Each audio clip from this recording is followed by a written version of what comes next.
AI로 인해 좋든 나쁘든 급격하게 바뀔 세상에 우리는 어떻게 대처해야 할지 오늘 백분 토론에서 전문가들과 함께 집중 토론해 보겠습니다.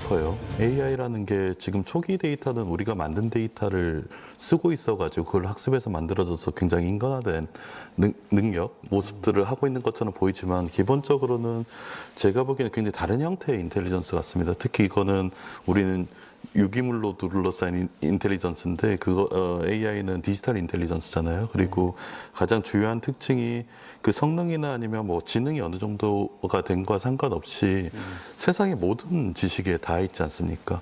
그래서 우리가 가장 똑똑한 인간도 세상의 모든 지식에 다 있는 인간이 없어서 그 상황에서는 AI와 인간 자체의 어떤 퍼포먼스를 비교하는 거는 큰 의미가 없을 수 있을 것 같고요.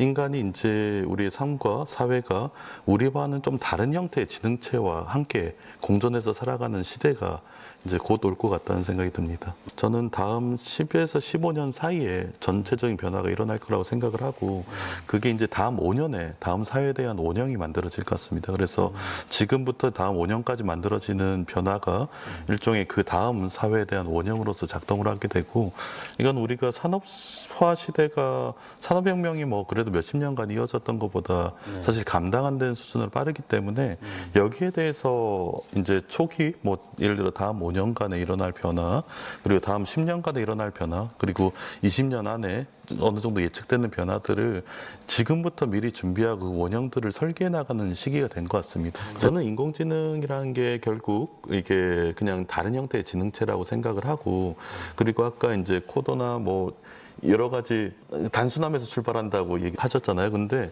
인간의 뇌도 사실 어떻게 보면 굉장히 단순한 메커니즘을 가지고 있습니다. 거기서 이제 창발적으로 뭔가가 만들어져 나가는 거고 그래서 우리가 이걸 하나의 레퍼런스를 인간의 지능으로 잡기 시작하면 우리가 인간 지능에 대한 이해가 높지가 않기 때문에 헷갈릴 수가 있는 거고 오히려 그 상황에서 저희가 판단을 해야 되는 거는 이런 새로운 형태의 지능 시스템이 그러니까 하나의 개별적인 단위의 시스템이 아니고 우리 사회에 예전에 휴먼 인텔리전스 시스템만 존재했었잖아요. 근데 이게 아티피셜 인텔리전스 시스템이 다른 형태의 어떻게 보면 대안적인 인텔리전스로 우리 사회에 통합돼 나갈 때 과연 우리 사회는 어떻게 바뀔 건가?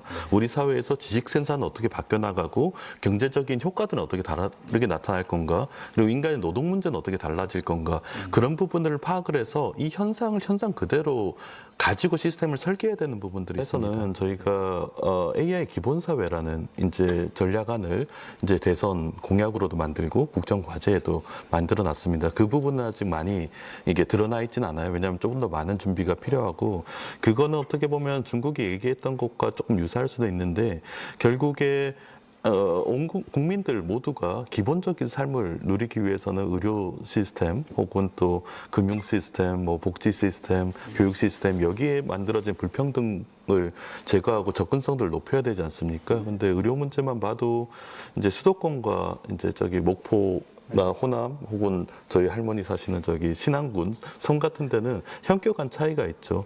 근데 그런 차이들을 예전에는 막대한 공적 자금을 투여해야만 이제 그 불평등 차이가 줄어들 수 있었는데 지금 아티피셜 인텔리전스라는 새로운 형태의 인텔리전스가 기존의 이런 불평등의 갭을 메울 수 있을 거라고 생각을 해요. 그래서 이제 AI 기본 사회 안에서는 예를 들어서 AI 기본 의료, 그러니까 의료 시스템에 AI를 덧붙임으로 인해서 수도권과 이제 그 먼 거리 지역에 이제 의료의 차이에 대한 갭을 많이 없애는 거 그리고 AI 뭐 기본 교육 문제 아니면 금융 문제 이런 부분에 대한 굉장히 디테일한 로드맵은 형성되고 있습니다. 아까 말씀드렸듯이 AI에 대한 전환은 우리 사회 전반에 대한 모두의 전환이 있습니다. 그래서 이제 산업 영역 안에서 어떻게 해야 될지 그리고 사회 시스템 영역들을 어떻게 스케일업을 해야 될지 그리고 이 부분이 글로벌 전략들은 어떻게 잡아야 될지 여기에 대해서 투자 계획들은 어떻게 돼야 될지 굉장히 복합적인 블록들이 서로 연결이 돼 있어요. 그래서 이 과기부가 집중하고 있는 영역과 이제 사회 시스템 전환에 대한 영역들은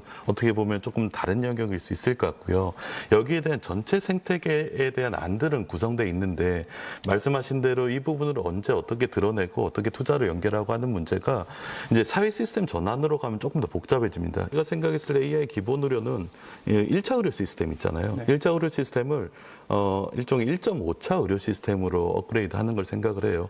왜냐하면 한국에 사실상의 무의촌이 있는 게 아니고 우리는 필수 전문의들, 분과 전문의들이 전국에 골고루 퍼져 있지 않기 때문에 예를 들어서 목포에 있는 어떤 섬의 일부 지역은 가정의학과 선생님이나 아니면 그 응급의학과가 있고 각과 필수 전문의가 없기 때문에 우리 필수리가 무너져 있다고 하잖아요. 근데 현재 있는 기술 그리고 혹은 1, 2년 안에 상용화될 수 있는 의료 인공지능만 하더라도 이 기능과 가정의학과에 있는 이게 1차 진료의가 협업을 하면 각과 필수 전문의에 준한 진단 역량을 가지게 되고 그 진단 능력과 이제 의약품 처방 정도 할 수 있는 부분 그리고 여기는 어차피 이제 회색지대가 존재할 수밖에 없기 때문에 이 리스크를 컨트롤하기 위해서 이제 일종의 원격 슈퍼비전 같은 게 만들어진다고 하면 결국 AI가 환자를 보는 게 아니고 사람이 환자를 보는 능력을 배가시켜 주는 거잖아요. 그럼 이렇게 되면 기존에 있는 레거시 시스템과 충돌을 최소화할 수 있으면서 그 다음 단계로 넘어갈 수 있는 것들이 이 서버린이라는 개념이 왜 여기서 중요해지냐면 한국을 포함한 혹은 유럽의 많은 국가들을 포함한 혹은 아시아 태평양 지역을 포함한 국가들에서 교육 시스템, 의료 시스템, 복지 시스템, 금융 시스템 이런 사회 안보의 영역에 있는 시스템을 미국에 있는 몇 개 민간회사에 의존하기가 어려워요.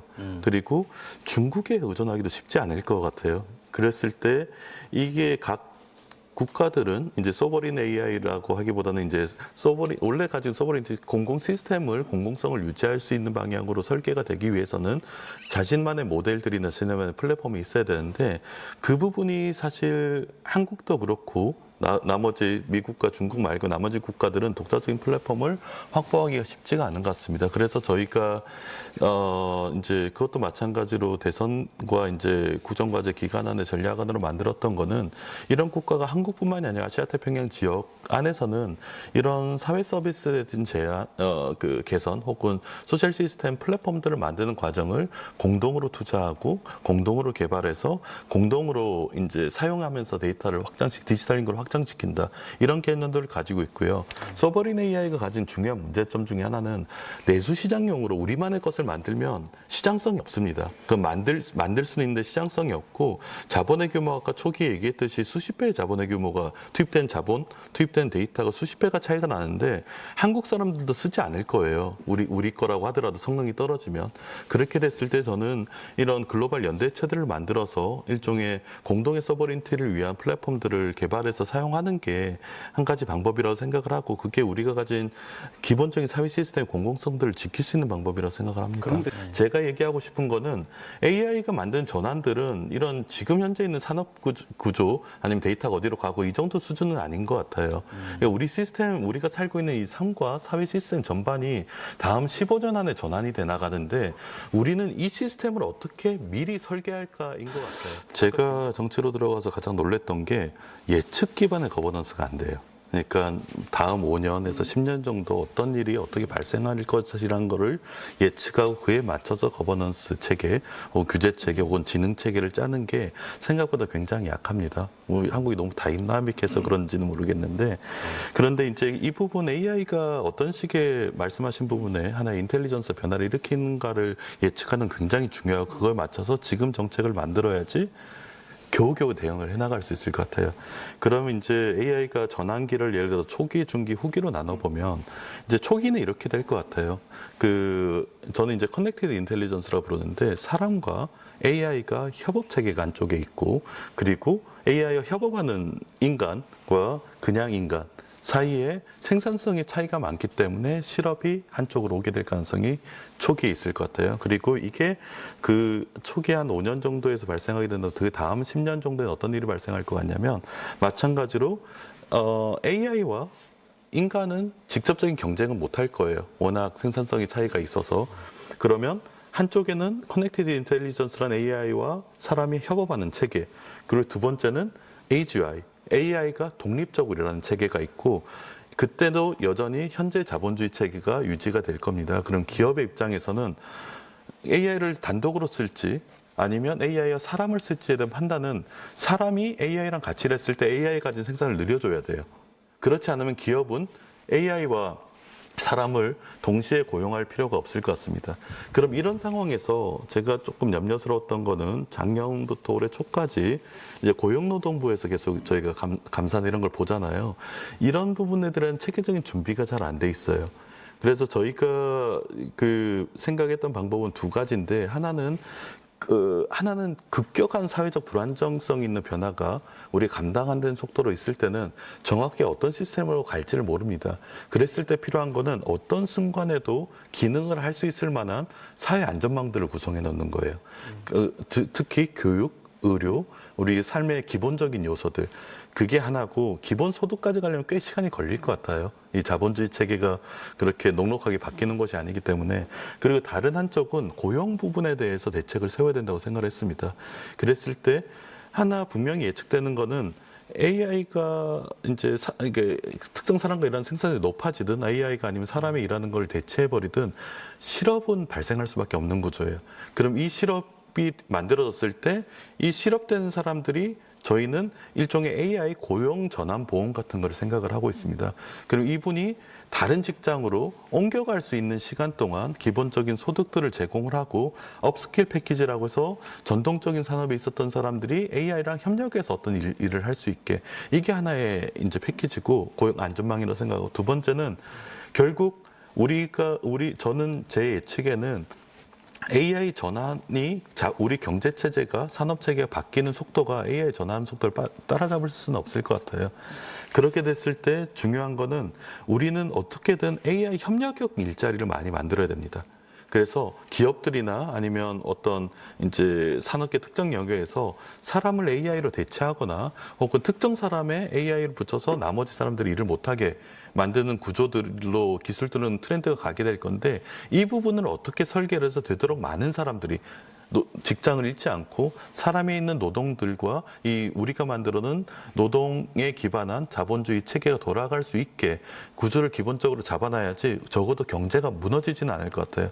제가 소버린 AI에 대해서 조금 이제 좁다고 얘기하는 거는 우리가 생각하는 그 전환의 속도가 이걸 소버린 AI를 만들고 안 만들고의 문제로 해결될 수 있는 부분이 아니라고 생각하기 때문에 그렇습니다. 네, AI 알고리즘이 사실 지금 사람과 사람 사이에 정보들을 큐레이팅을 해버리잖아요.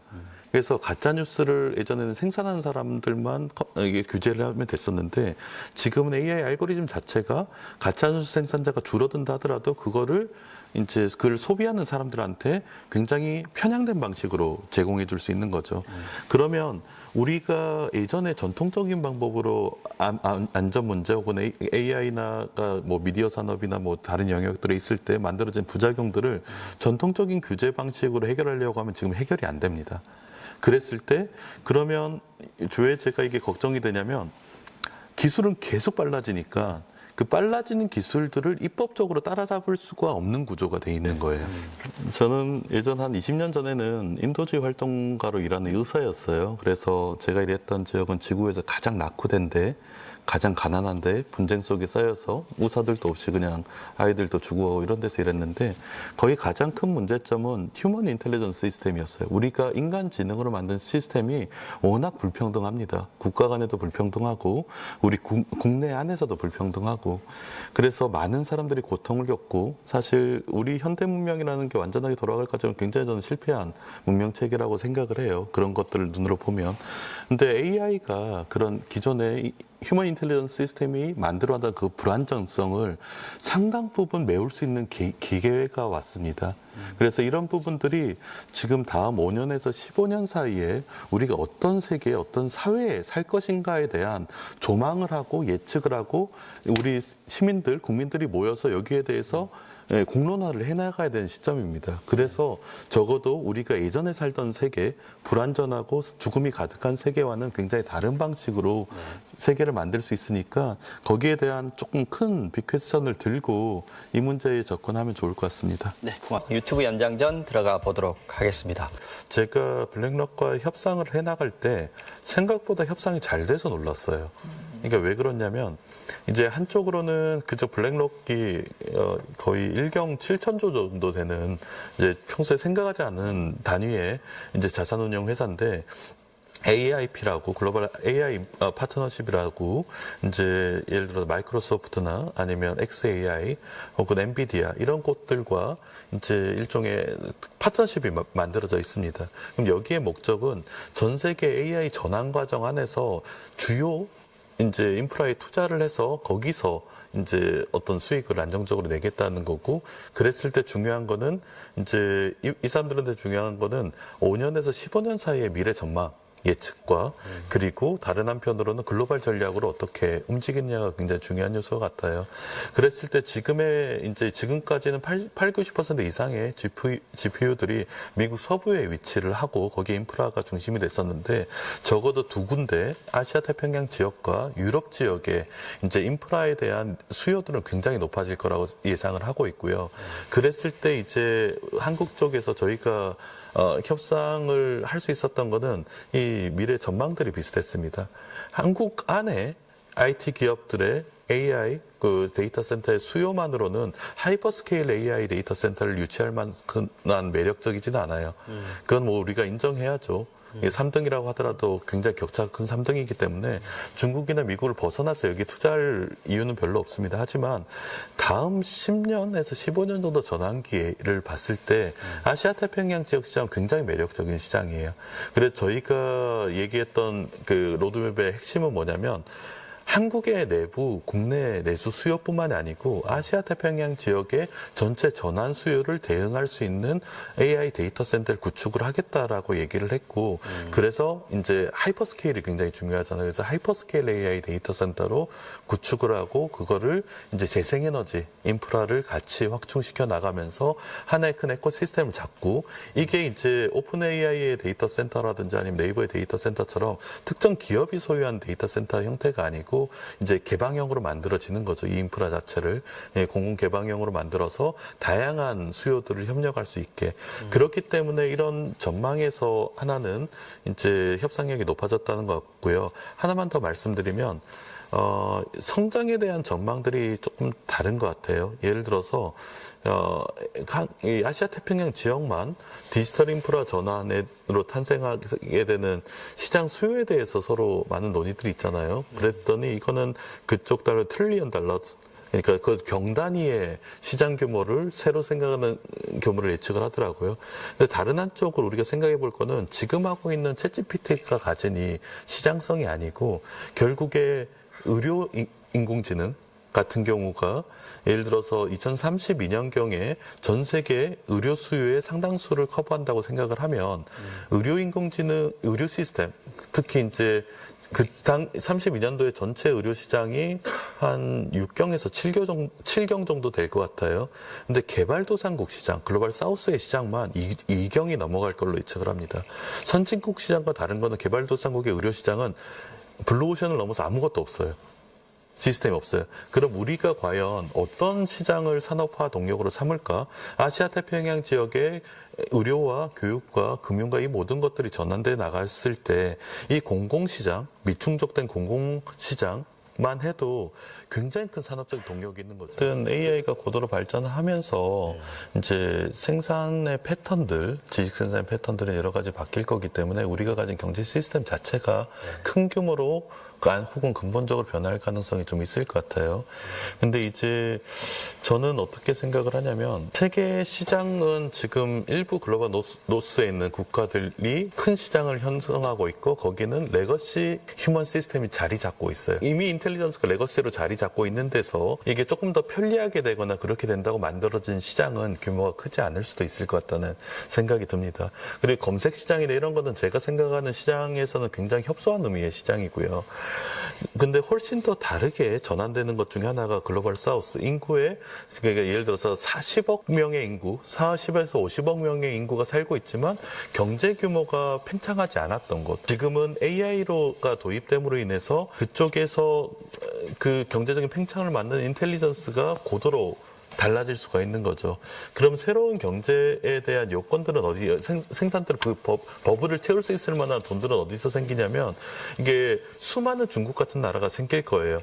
굉장히 열악한 경제 규모였다가 교육이나 과학기술이나 기본적인 의료 시스템 이런 게 발달되면서 만들어지는 그 중국까지는 아니더라도 그에 준한 경제 규모가 팽창되는 국가들이 생길 거고 그게 예전처럼 제조 중심의 투자나 그런 것처럼 고도의 에너지가 들어갈지는 않을 수도 있을 것 같아요. 상대적으로. 이제 이 버블이라는 것들이 제가 조금 더 근본적으로 우리가 생각을 해야 되는 부분은 지금 있는 경제 체제 안에서 생각을 하면 안 돼요. AI라는 거는 우리가 경험하지 않았던 이게 선진국 외에 시장이 어떤 식으로 바뀔까, 인텔리전스가 막고 있던 시장이 어떻게 새롭게 산업과 경제 동력을 찾을까 해서 생각을 하는 게 맞는 것 같고, 제가 좀 아쉬운 거는 한국에 있는 IT 기업들이 생각보다 글로벌 전략들과 글로벌 시장들을 읽고 진출하는 게 높지가 않을 것 같아요. 그래서 그런 부분들에 대해서 조금 더 글로벌 전략들을 가지고 움직여 주시는 게 어떨까라는 생각하고 있습니다.